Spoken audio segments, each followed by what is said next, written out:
महाराज साहब, एक बहुत बारीक प्रश्न है। मैं अभी 10 दिन पहले कुंडलपुर गया था, मम्मी पापा के साथ पूरा परिवार गया था। वहाँ एक पोस्टर लगा हुआ था जिसमें क्या जैनों के लिए होना चाहिए और क्या नहीं होना चाहिए, ये था। उसमें लिखा था कि नौकरी को ना। उसके बाद में फिर अभी मैं 5-7 दिन पहले टीवी चैनल पे देख रहा था, तो एक हमारे समाज के बड़े संत, उन्होंने कहा कि हमको नौकर नहीं बनना है, सेठ बनना है। सरकारी नौकर नहीं बनना है, सेठ बनना है। सरकारी महिलाओं के लिए कहा नौकरानी नहीं बननी है, सेठानी बननी है।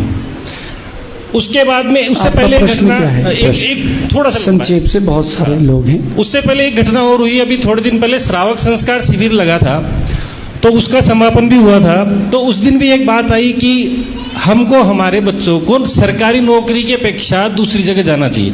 मैं खुद सरकारी नौकर हूँ, प्रधानाचार्य हूँ सरकारी स्कूल में। तो कई बार ऐसी चीजें देखकर ऐसा लगता है कि कहीं मैं गलत नहीं हूँ। मैं एक कृषक परिवार से आता हूँ, मूलतः सवाई माधोपुर से हूँ। तो ये चीजें मन को कसोटती है। कल को हमारे बच्चे भी हैं, उनका फ्यूचर भी है, तो क्या हम उनको घर पे बैठा दें बच्चों को? क्या हम उनको आगे नहीं पढ़ाने दें? आपके प्रश्न का उत्तर देते हैं। मैं भी यही कहता हूं कि जॉब नहीं करना चाहिए, बिजनेस करना चाहिए। ये तो मेरा ही सूत्र, मैं कम से कम इसमें हजारों बार बोल चुका हूं। जो आप नौकरी कर रहे हैं, सरकारी नौकरी, अगर वो देश के बहुत काम की अवस्था है, जरूर करना चाहिए। लेकिन नौकरी करने का और जॉब करने का, दोनों का बहुत बड़ा डिफरेंस है। जैन दर्शन में जन्म लेने वाले का दिमाग एकदम डिफरेंट रहता है। मैं आपको अपना पॉइंट ऑफ व्यू बताता हूं। आपकी बात पर अभी आऊंगा। मैं आपको अपना पॉइंट ऑफ व्यू बता रहा हूं कि अगर आपके पास आत्मविश्वास है तो नौकरी छोड़िए, व्यापार कीजिए।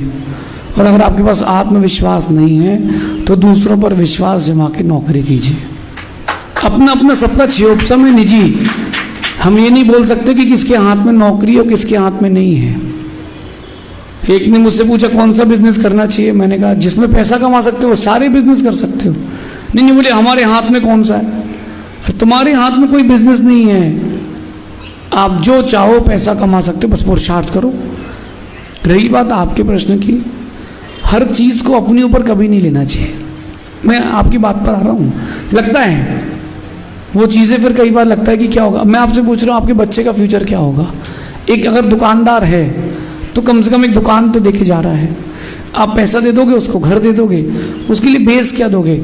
मेरे पास बड़े बड़े गवर्नमेंट ऑफिसर्स भी आए। अभी मैं इंदौर में था, वहां भी बहुत गहरी चर्चा हुई। तो जो बड़े बड़े ऑफिसर्स थे वो भी बोल गए कि बोले अब वो चीजें नहीं बची महाराज जी। हमारी जो पोस्ट है वो बहुत इज्जत की है, लेकिन अपने बच्चों का फ्यूचर देखे तो हम कुछ नहीं कर सकते। एक व्यक्ति IAS से कलेक्टर है, तो अपने बच्चे को कलेक्टर बना सकता है कि अपने दम पर? पूछ रहा हूं मैं, नहीं बना सकता ना। लेकिन एक दुकानदार अपने बेटे को दुकानदार बना सकता है। तो अपन अपने फ्यूचर के लिए, बच्चों के लिए क्या देके जा रहे हैं, उसके लिए फिर से शुरू से चालू करना पड़ेगा। उसको पता है कि हमारे पास कोई बेस नहीं है। आप पैसा दे सकते हो उसको, लेकिन उसके पास बेस क्या है। हमारे साथ एक बच्चा पढ़ता था, विकास मल्होत्रा नाम का, स्कूल कॉलेज में। वो बेचारा इतने प्रेशर में था कि वो इंग्लिश में फेल हो गया फर्स्ट सेमेस्टर में, BBA के। मैंने पूछा क्या हो गया, क्या प्रेशर है। बोले तुमने कैसे टॉप कर लिया। मैंने कहा हमको कोई प्रेशर ही नहीं है। पिताजी ने कहा जिस दिन बंद हो जाए पढ़ाई, दुकान पे बैठ जाना। और बोले हमारे पिताजी ने बोल दिया कि अगर तुम फेल हो गए तो तुमको चपरासी बनना पड़ेगा। मेरे पास कोई बेस नहीं है, मैं प्रेशर में फेल हो गया। उसने मुझसे कहा अपन अपने फ्यूचर की बात करें तो बिजनेस बेस्ट है। कम कमाओ लेकिन मालिक बन के जियो।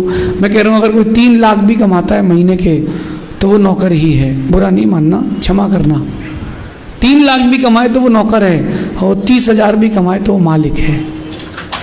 आप कभी भी दुकान मंगल करके अभिषेक करने जा सकते हो, गुरुओं के पास जा सकते हो। नहीं खोलना दुकान, नहीं खोलेंगे, जाओ 4 ग्राहक कम सही, लेकिन जॉब में हो तो जाना तो पड़ेगा। बात तो सही है। तो इस बारे में जरूर विचार करना। मैं आपकी भावनाओं को ठेस नहीं पहुंचा रहा हूं। जो भी बात कही जाती है वो सार्वजनिक कही जाती है। जो हमारे अंदर कमी हो वो हमको सुधार लेना चाहिए। ऐसा समझ।